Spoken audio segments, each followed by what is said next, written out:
tawag doon. Medyo malaki-laki na rin kasi nasa kalahating kilo na rin yung timbang nun. At kanina nga bago tayo pumunta rito sa site para mangisda dito para manghuli ng bisugo, hinulog po natin itong lure na to, yung panghuli ng isda.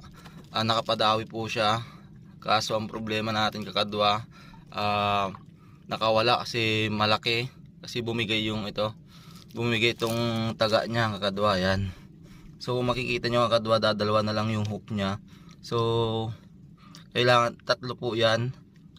Bumigay yung hook niya, parang ganito sa may tiyan niya. Ayan, tatlong hook po ito. Ayan, so nakawala po yung pangalawang huli nito.